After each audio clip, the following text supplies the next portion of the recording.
Well, good morning, everybody. Happy Monday to you. I'm Rob Evans. Welcome to Daybreak Plus. We're breaking down all the news you may have missed overnight and digging deep into what matters to you. And Austin officials plan to update the community today about their response to measles. On Friday, they announced a second case of measles right here in Travis County, and that case was in a vaccinated adult. Officials say they believe that person may have been exposed while traveling domestically within the U.S., and the city also released a list of locations that person went to. Take a look at this. This is where other people may have been exposed. You can see them spread out across downtown, across South Austin, some very popular places on that list, like a Starbucks, a Walgreens, UPS store. You can look for the story on KVUE.com to see the exact days and times where exposure was most likely. Now, if you want to hear what health officials have to say, you can tune into KVUE Plus at noon today. Of course, you've already downloaded the streaming app for free on your TV, but tell other people about it so they can watch as well. And taking a live look at the Texas state capitol, where today House lawmakers will talk about potentially creating a high-speed rail line across the state. It's House Bill 483. It proposes a rail line that would run from Dallas through Austin and ending in San Antonio.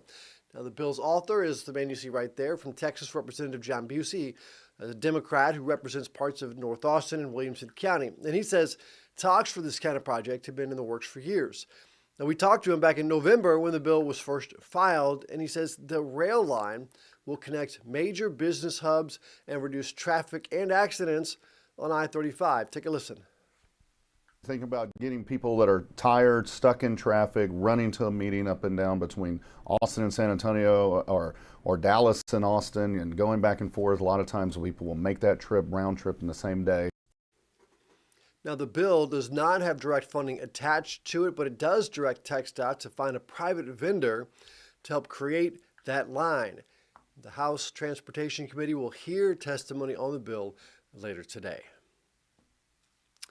And this morning, a new Ipsos poll is showing more Americans disapprove of how President Trump has handled his first 100 days back in office than those who approve. His decisions around the economy are driving much of that pushback, of course. ABC's Christiane Cordero has the details from Washington. The cost of living was a major selling point on his return to the White House. I will instruct my cabinet that I expect results within the first 100 days or much sooner than that. And today, as President Trump rounds out his first 100 days in office, a new ABC News Washington Post Ipsos poll shows the benchmark approval rating is the lowest of any president in the past 80 years. 55% say they disapprove of how Trump is handling his job so far. 72% think it's very or somewhat likely the president's economic policies will cause a recession. And 73% describe the economy as in bad shape, with more than half believing it's gotten worse since Trump took office. Trump's Treasury Secretary dismissing the numbers. What I do know is that Americans are behaving very different than what the surveys say. So the surveys may say that, but consumers are still spending. The poll comes as the global trade war intensifies because of Trump's sweeping tariffs, a decision the administration insists will be good for the American economy long term. The International Monetary Fund warns Trump's tariffs will drive prices up and slow economic growth down across the world. In New York, Representative Mike Lawler defended Trump's economic policies last night in the latest example of a heated town hall drowned out by boos from dissatisfied voters.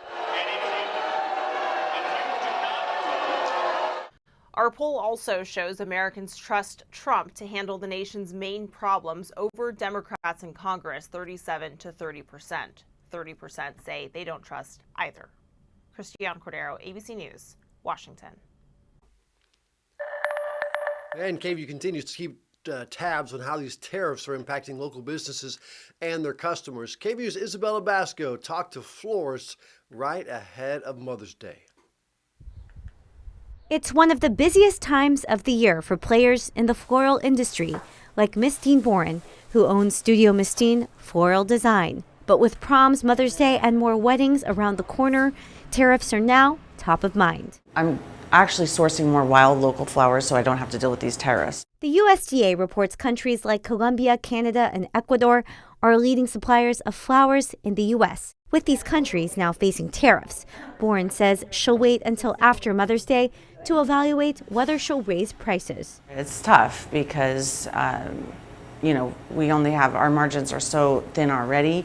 And especially when it comes to buying fresh flowers, it's a big, splurge and expense for people. Kaylee Presby-Gaines runs a floral business out of her home called Bouquets and is noticing the price of flowers are up from $3 to $5. I have something written into my contract as of a week ago that if unforeseen tariffs, unforeseen government changes, other random acts of nature happen, that if I have to change my costs, that it will be pushed off to the customer. China is also a major supplier of items like vases, and Presby-Gaines is noticing those prices are going up too. When things break, I'm not able to just source the same item anymore because they might not make it anymore or the cost has gone up so much. The timing of the year makes it extra stressful because I already have so much to worry about. And now she's working hard to keep business in bloom. Now, the USDA also reports countries like Mexico, Taiwan, and Costa Rica help supply flowers to the U.S. And for more information on how tariffs could impact business in our area, you can always go to our website, KVUE.com. It is now 7:07. Let's get a look at weather and traffic with Casey and Hannah. Casey, how's it looking out there? Not the nicest looking start to this Monday. The Mother Nature kind of has a case of the Mondays. We've got the cloud cover out there, but today we will remain pretty quiet and calm. This drier weather pattern kicked off this weekend. It continues for at least Tuesday, but changes arrive on Wednesday. That'll be featuring our next best chance for some rain, some thunderstorms, and after Wednesday, we'll continue to settle into a more active weather pattern yet again. Now, this morning, we've got the clouds back with us. Unfortunately, if you want the sunshine kind of returning for our mornings, we're not going to see much of that morning after morning. We will continue with the same kind of pattern. Winds out of the southeast bring these low clouds in by the morning hours, which lead to these grayer stars. You can see that as we take a look out from our tower cam out across Westlake Hills. Temperatures right now really didn't cool down too much overnight. We hit highs yesterday in the middle 80s, and we've only managed to cool into the lower 70s this morning. That's courtesy of that high humidity preventing things from cooling down overnight. Out the door on our radar, we are currently dry. We're not going to see much rain today, at least here locally, but what we are tracking is our next rainmaker on the way. Now, it's currently located out across parts of Utah, up towards Idaho, Nevada. This swirl here that's currently caused from this upper level low that'll be swinging across portions of the Four Corners and eventually clipping North Texas as we head into Wednesday afternoon. That will bring the return of some rain, some thunderstorms by Wednesday, but next couple days you won't need the rain gear. Today, you won't even need the sunglasses because we continue with the cloudy sky. Could see some breaks in that cloud deck by this afternoon. A little bit of sunshine trying to peek out later on, but more clouds compared to sunshine today. Same thing for tomorrow. Low clouds to start. Look for a mix of clouds and sun by the afternoon until we get to Wednesday. Wednesday starting to feature some spotty showers by the morning hours, but our main event looks to arrive Wednesday afternoon into Wednesday evening. We're going to be tracking likely a broken line of some showers, some thunderstorms rolling through the area. Some of these could be packing a punch in terms of the capability of producing some gusty to damaging winds, along with some hail. We had that level 1 out of 5 risk now included for our northern counties. This will be for Wednesday that we'll have to watch out for. And of course, we'll continue to bring you updates on that severe weather threat for Wednesday as we get closer to that day. Now, after Wednesday, you won't need to, or you shouldn't be putting the umbrella away just yet. We continue with what will be daily rounds of showers and storms, even as we get into Thursday and Friday and the weekend ahead, which you'll see in your 7-day forecast. Highs today back into middle and upper 80s we go. A little bit warmer than yesterday. Those winds out of the southeast, a little bit breezy at times. Overnight tonight, we fall into the 60s for the hill country. Low 70s across the I-35 corridor with low 70s across the coastal plains. Look for lows near about 71 for Round Rock, lows near about 70 degrees for Kyle as well. Another cloudy start to your Tuesday, mostly cloudy sky for the afternoon and a high near 89 degrees. So we pretty much just rinse and repeat for tomorrow. Wednesday, we see that upper level disturbance roll on through. That'll bring us our first round of showers and storms. Thursday, Friday, Saturday, and Sunday, we continue with daily rounds of showers and storms with those rain chances ranging between a 30 to 40%. Thanks so much, Casey. I've got a lot to talk to you guys about here. I'm just updating this little graphic real quick, and let's go ahead and get this picture up for you. Okay. So we still have a lot of activity. It's looking a lot better in the main lanes in South Austin. We had a car fire, we had a stalled vehicle, we had all kinds of things going on. So it's a lot. It's good to see that we're kind of breathing again in those northbound lanes. You can see we've got that travel back, but there was that incident off of Stastny. That's where the car trouble was. And then on top of that, we had a separate crash at William Cannon that was also really slowing things down for my good friends in South Austin. And then on top of that, just throw in a stalled vehicle and it's just an obstacle course out there. Several miles of stop and go in the northbound lanes coming in today. Aside from that, we also have some activity popping up in East Austin. This is south of Walter E. Long Park there, and that is right at FM 973 at FM 969. They're still working that crash. It doesn't seem to be impacting travel on the 130 toll road, but definitely just something to keep in mind as you are heading out the door. We've seen some slowdowns in Georgetown. It looks like that crash there cleared up, so good to see, but definitely still a little bit of stop and go in those southbound lanes. Let's take a look around town today. If heading south on Loop 360 right now, looks like we've got some debris in the road, and this is south of the Arboretum, so seeing some stop and go there in those southbound lanes, so just something to be aware of there. That's Steck Valley Greenbelt. And then once again, taking a look across the rest of the area, I got to show you my bluebonnet photos. We only have a couple days left of April. It has been my favorite time of year. And look at these squishy faces. I just love bulldogs so much, and they're just like the sweetest little babies. And this was sent in, and this is Clyde and Otis. It's like the perfect names. And that was sent in from my good friends in Buda, Texas, from Lori Lavisar. And thanks so much, Lori. We love bulldogs and bluebonnets. We don't love traffic, but we'll take what we can get around here, Rob. Oh, thanks for the heads up, Hannah. Appreciate that. The Worldwide Catholic Church is preparing for its leadership change following the death of Pope Francis. ABC's Maggie Ruley shows us the mourners are continuing to pay their respects as cardinals prepare for the conclave to pick a new pope. St. Peter's Square once again filled today as young people from around the world gather for a special mass in honor of teenagers. I want to show you this incredible scene in St. Peter's Square right now. Nearly 200,000 young people here for the Jubilee of Teenagers Mass. Just 24 hours ago, this square was filled with mourners for the funeral of Pope Francis. Right now, it is filled with hope. The Cardinal Secretary of State of Vatican City presiding over Mass. The mention of Pope Francis getting a loud reaction. Delivering his homily in Italian, the Cardinal saying those who accept Jesus' offer of salvation are set free from sin, sorrow, and loneliness. With thousands of young people on hand, he noted the challenges this generation must confront, including technology and artificial intelligence that characterize this age. I met Mary Legary from Maryland. She believes young people are the new church. I asked her what she wants for the future of the church. I just want to see more people come to the church. I think it gets discouraging for young people seeing or feeling like they're really alone. We are not alone. A few miles away, the faithful visiting the final resting place of Pope Francis. The late pontiff was buried Saturday following a funeral mass in St. Peter's Square. He chose to be laid to rest inside the Basilica of St. Mary Major in a simple tomb, inscribed with just one word, Franciscus. All the cardinals currently in Rome visiting his tomb today as they prepare for the conclave to elect a new pope, which is set to begin sometime in May. The cardinals will sequester inside the Sistine Chapel, voting several times a day until they reach a 2/3 majority, burning the ballots after each vote to alert the waiting public. Black smoke signaling no decision. White smoke meaning the world's nearly 1.4 billion Catholics have a new holy leader. Maggie Ruley, ABC News, Rome. 7:14 right now, and as we enter a new week, we're waiting to hear when Governor Greg Abbott will sign school voucher legislation into law. And the House and Senate agreed on a plan last week to create education savings accounts, allowing Texas families to use taxpayer money to pay for private school education. Now, the author of that bill is Republican Senator Brandon Creighton, and we talked this week, or last week rather, with KVUE Political Director Ashley Cadeau about how they finally got this long-time Senate priority across the finish line. Take a listen. Talk to us about the differences between what passed out of the upper chamber and how it came back, how the House changed Senate Bill 2.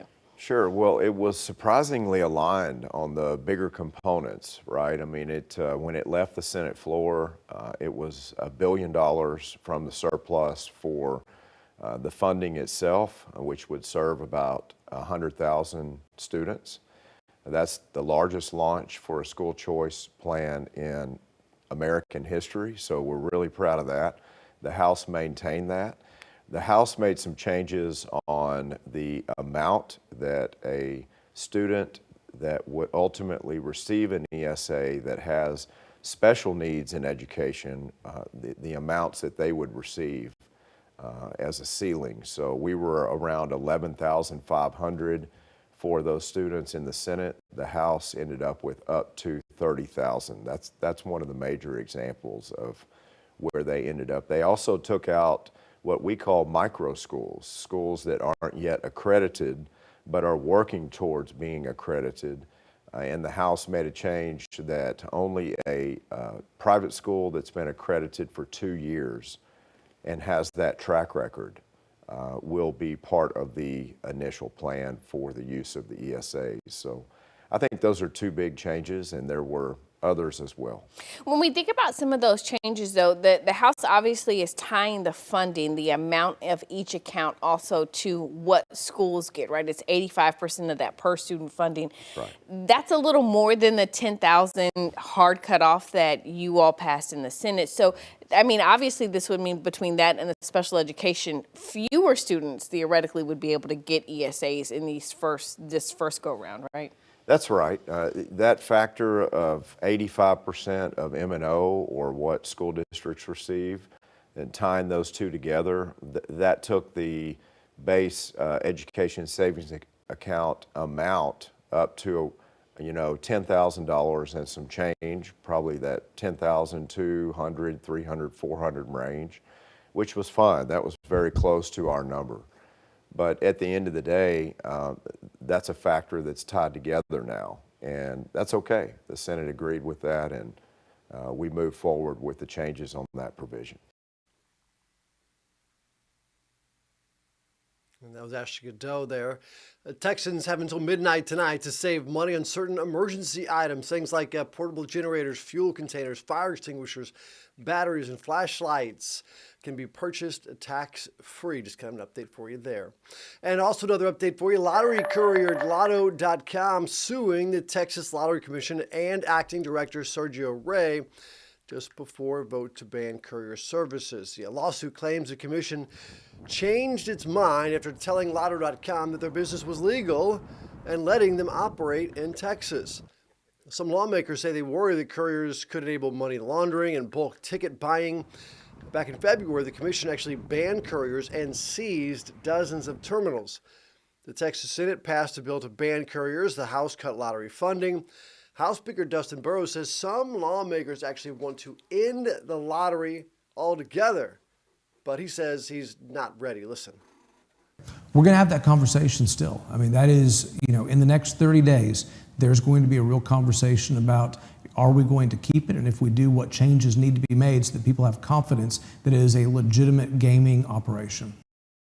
Now, both the Texas Rangers and the Texas Attorney General's office are conducting active investigations into the Lottery Commission. The commission expected to vote on the courier ban at its meeting tomorrow. Lottery.com asking a court to block that from happening. Well, it's been a busy time over at the Austin Airport this past year as they work on several expansion projects to increase capacity. About a week ago, they opened something new from one of the expansion projects. Last Monday, the airport opened the former Chase Sapphire Terrace to the public. Now, the patio opened in 2019, but it was limited to specific members for just 2 years. After seeing that travelers liked it, the airport decided to open it up to the public, and now plans are to build another patio as part of this $165 million West Gate expansion project, adding more seating, a third-level mezzanine with a concourse view, private spaces, and a meditation room. Sam Haynes is with the airport, and here's what she had to say. We're really looking at ways to use the existing square footage, but also add in experiences into the expansion projects that are open for everybody to use, and really just try to diversify our offerings for the wide diversity of the travelers that we serve.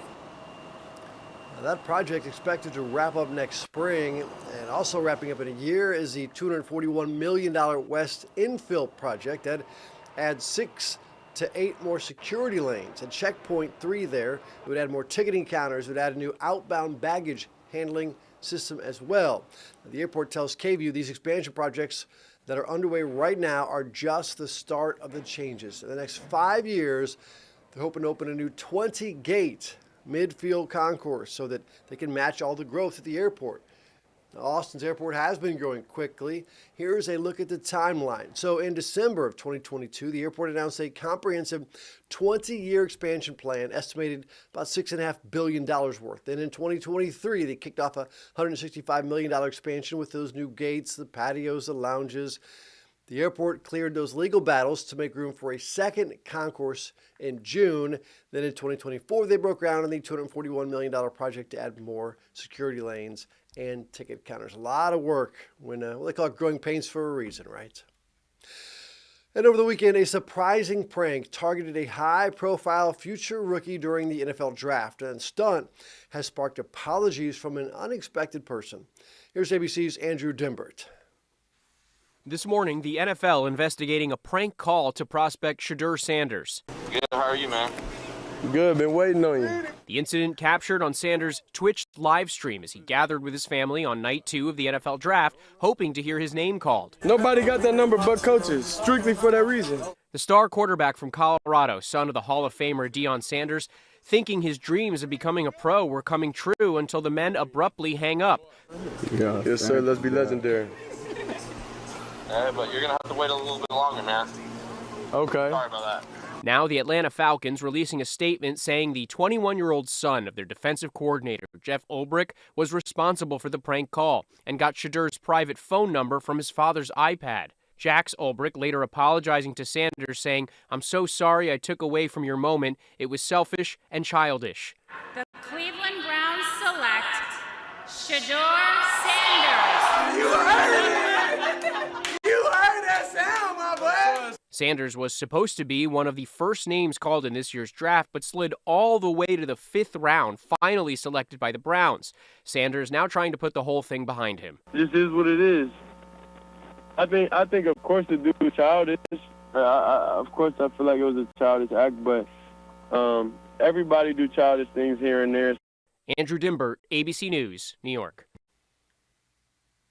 It's big of him to think of it like that. We obviously feel for him, though, to have his moment kind of stolen there. Well, we leave you this morning with something to talk about. The city of Round Rock is hosting its annual Donut Dash 5K in 2 weeks, but there's a twist, okay? In the Challenger division, runners run half the race. Then they eat a dozen Round Rock donuts, which are, by the way, if you've never had them, the most fantastic donuts on the planet. Oh, my goodness. Then they run the other 2.5 kilometers. Now, it's optional, right? It is. You don't have to do it. But registration is now open. The Round Rock Donut Dash 5K set for May the 10th. And that is just incredible. And they're huge donuts. I mean, oh, man. They need one down south, all I'm saying. That's it, though, for Daybreak Plus. Let us know what you want to talk about, or maybe your favorite donut place. Doesn't matter. Whatever it is. Let me know. Message us at 512-459-9442, 512-459-9442. You can also message me if you want on social medias at Rob Evans TV on Insta, on Facebook, on X. And stick around because Daybreak continues right here on KVUE Plus. I'm going up to Round Rock getting some donuts. Goodbye, everybody.